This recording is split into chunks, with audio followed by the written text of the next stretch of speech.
Rosberg makes a move, he goes on the outside of Maloney, but oh, Maloney ticks on the inside of switchback, is being done, but Rosberg, does he have P2? Yes, he does, but can he hold on to it? That is the key question. He does for now.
Hey guys, CRL Rosberg back at it again for another video. This time I'm about a week late on the Russia highlights. I'm now a race behind. I can only really apologise for that. I had the video edited on, I think, Wednesday, but honestly I just could not be bothered to commentate. Like every day I woke up, I was like, I gotta commentate over this video.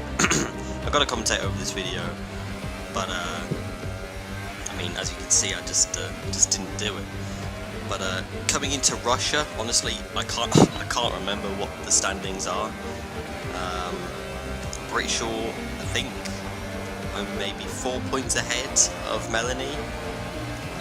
Honestly, there is no need for me to just chat waffle if I just don't know what I'm saying. But one thing I do know, going into Russia, I was very confident with my pace.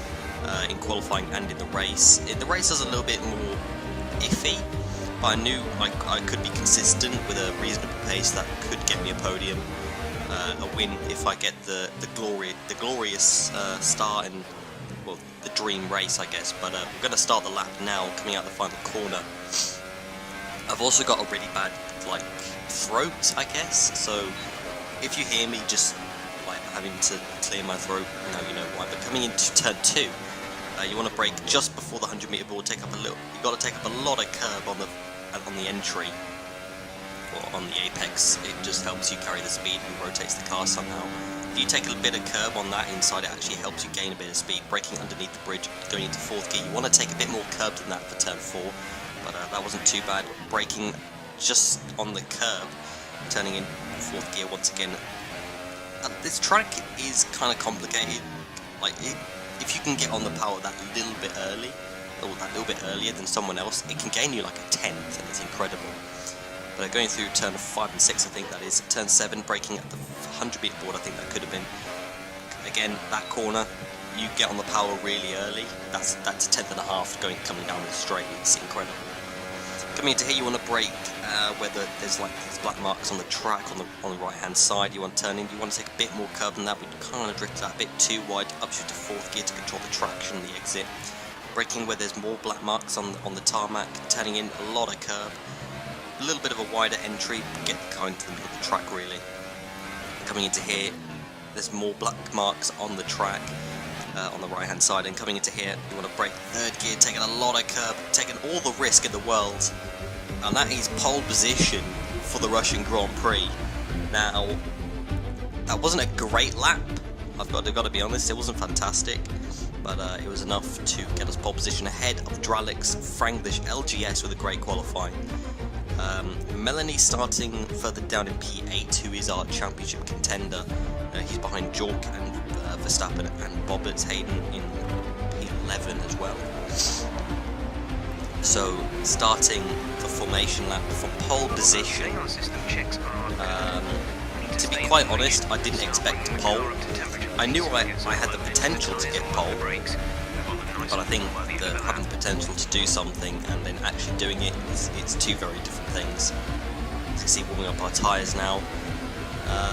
Now this start was going to be very crucial. Obviously, my sort of reputation is known for getting good starts, thanks partly to do with the pad and me knowing how to control the acceleration when going up. Knowing the perfect amount of revs and, you know, upshifting at the right time, because you could just upshift really early and it bogs you down too much. So just small things like that really help. There's the championship standings. We are leading on 155 points, 4 points ahead of Melanie. Dralix and Infamous, Clays, or VSR Infamous now, not too far behind. So the top three really at the moment is what the championship is looking like. Well, the top three is kind of what the championship is. What am I saying? The top three can win the championship, I think, is the more likely option. There's still time for the others to catch up, like Plays, but I think it could be curtains on his championship, as he's not even racing today. And if we get a good result, then unfortunately he might be out of this. But we are preparing for the 5 red lights to start the Russian Grand Prix. And it's lights out and away we go. We get a perfect start off the line. That is literally what you dream of. Getting a great start over Dralix and Franglish. It looked like Franglish got a decent start. He's going to look on the inside of Dralix. I'm not quite sure, but heading into turn, we're going to focus on our braking point. I practiced this, and as you can see, getting the perfect run. That's already about half a second or more gained in just one corner. Coming into turn 4, we drifted out very wide there. Focusing on ourselves now. It doesn't matter what's going on behind us as Bobbins goes for a dive. I think he came from like 4th to 2nd, pushing Dralix off the circuit, which is a little bit questionable, but he did what he needed to do to get P2. Across the line, 1.1 seconds ahead of Bobbins. Insane, really. But there's a bit of a problem that kind of occurred for me, was that I wasn't quick enough, really. I'm not sure. I think Bobbins might have been getting a small toe, because once you're within about a second, between a second to a second and maybe 3/10, 1.3 seconds, you do get a slipstream. And I was very focused on trying not to get penalties, warnings. That my pace took a little bit of a beating because of it. And Franglish, on the other hand, he was going hell for leather. He had incredible pace, and he's managed to get past Bobbers, and he's on the back of us now. He's going to be looking on our inside. He's going to go past. We're going to brake a little bit early to let him go. We're going to try and get a switch back on him, maybe, but he comes back onto the circuit very aggressively, nearly wiping us out, which could have ended very, very badly, but that's fine. Just focusing. Again, like I said, I was focusing on myself.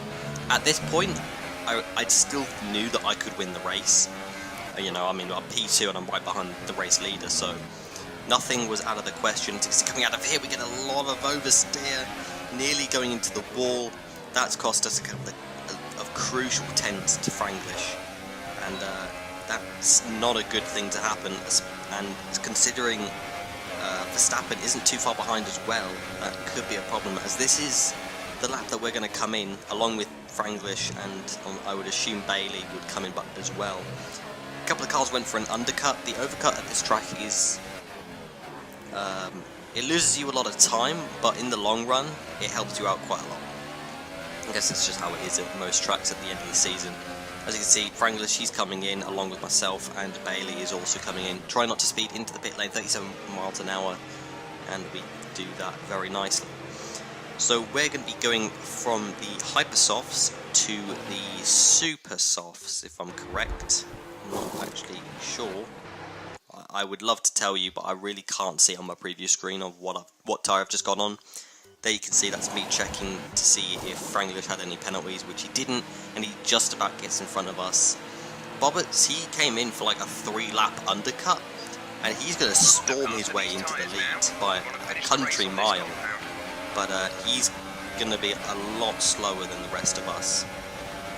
So we've got nothing to really fear about, but one thing that we've got to worry about is Dralik's getting ahead of us in the pit stops, which isn't good, but he's battling Franglish now, and if these two continue to battle, then it might help us out a bit. He's going to try and defend that position now. Franglish, he's forfeit P, I don't know what place that is. Honestly, my preview screen is just so small, I can't really see anything. I don't even know what tyres I'm on. And I don't remember this race at all. But maybe I'm on the Ultra Softs. Do you know what? I think I'm on the Ultra Softs. We're going to roll with that one. Franglish looking on the inside of Dralik's. Dralik's going to try and defend the position. He's holding the inside, which is actually the faster line. Through turn 3, we're trying to look for a space to go past, but there is nothing going for us. Franglish dives on the inside as Dralik's runs out wide. Franglish is still on the inside. We're trying to get involved. There's nothing that we can do, though. We've just got to let these two do their own thing. Franglish gets in front ahead of Dralik's, myself, and LGS is still tucked up behind us. But decent move there from Franglish. I was kind of hoping that they'd continue to battle and maybe I could get past one of them. But that didn't happen, as Franglish, he's got all the pace in the world, and I knew that if I wanted to win the race, I had to keep up with him. But as you can see, I don't think it's going to happen. Franglish has got incredible pace. Bobbitt's, he's being caught in by all of us, and I think I just got to focus on myself, just beating Melanie, and and Dralik's, I should say, and see what happens from there. As you can see, we're in the slipstream and DRS of Dralik's. We're going to go for a move on him. Just to get the move done, we've got to catch up to Franglish, getting the move done easily, holding the inside for turn 3 because it is the faster line, and that will be job done on Dralik's. So now we've got to hope that Bobbitt's holds up Franglish for maybe a lap or two, just so that we can catch up, and then it will be happy days for us. We'll be on the back of Franglish. When he gets past Bobbitt's, we'll get past Bobbitt's at hopefully the same time, and he won't get away. But as you can see, Franglish, he got away. There was nothing we could really do. We didn't have the pace to catch up straight away. Bobbitt's is going to be a pretty easy move. It would have been easy if I had to slipstream, but it just had such a poor run that it just didn't work. But as you can see, that is it is P2 with Franglish in the lead. At this point, I kind of knew the race is out the window. Franglish, he had just such good pace, and he was so consistent as well, that there was no way I was going to be able to keep up with him. Like, his pace was just ridiculous, and I'm actually still mind blown. See, I tried commentating through my voice going, but it just wasn't happening. But like I said, Franglish, incredible pace, and we've just got to hang on to P2 now with Bobbitt's. He's going to be holding up the rest of the field as well, as I do a very horrible jump cut there without doing it properly. The gap behind us is 1.4 seconds. They're on old Ultra Softs. Their tyres are 10 laps old.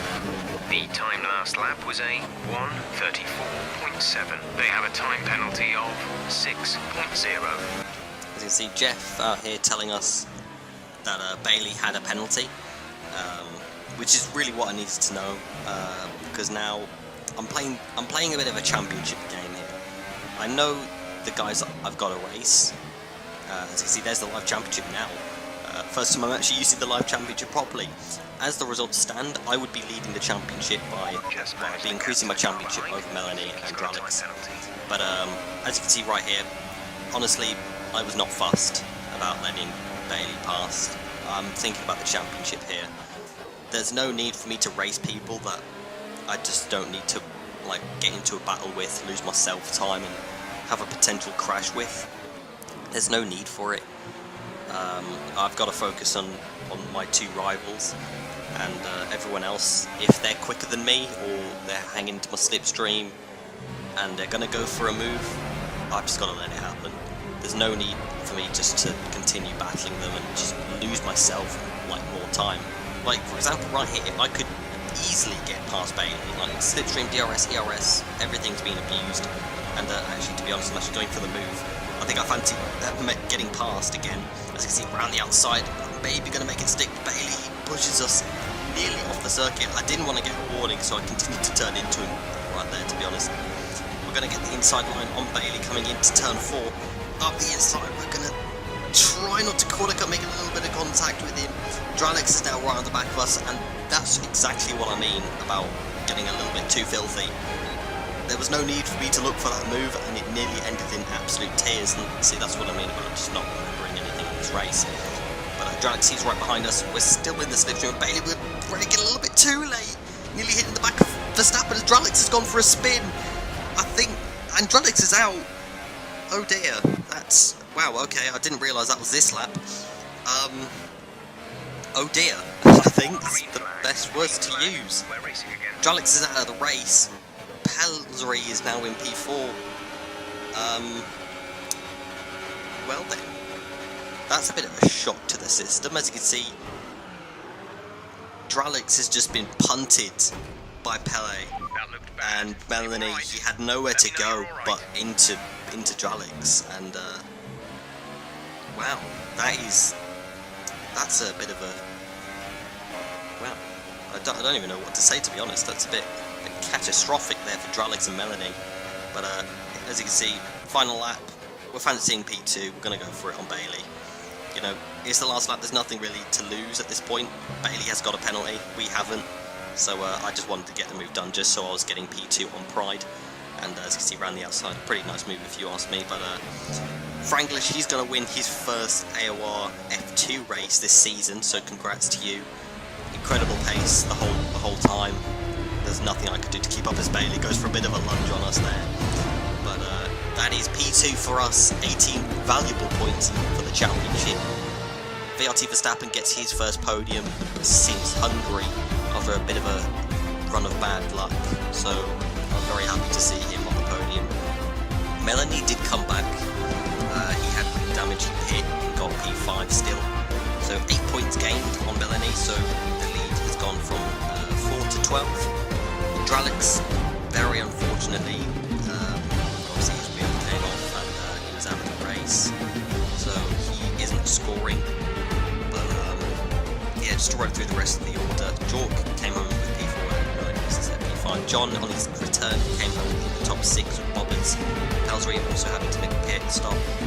Expo and LGS around the top 10. There's the championship standings for the drivers. Clay's getting overtaken by Franglish as well, but that is Russia. I can only apologise for just how terrible I've been with uploading these videos, but I really want to try and get Canada out this week. I should be able to do that. To those that have waited for these highlights, I'm so sorry. I know there's a couple of people that actually do look forward to this and just to listen to what I have to say. So I know this video has been a little bit crap. I am not feeling the greatest. I've had a pretty shite last couple of, well, let's say a pretty shite week to say the least. But that's not really an excuse for me just to not get videos out when I should have them out a lot earlier. But I do hope you guys enjoyed this video nonetheless. Again, apologies, it was a little bit iffy here and there. But I do hope you guys enjoyed this video. Like the video if you enjoyed, subscribe if you're new, comment your thoughts on the championship, why not, because this championship is kind of heating up between the top 3, the 4th and 5th, they're still in there, but I mean, like it's AOR, anything can happen, and we'll have to see what happens in Canada. So I hope you guys enjoyed, as I said for the 3rd time. Like it if you did, subscribe if you're new for more league racing content, and I will see you guys in my next video. Cheers.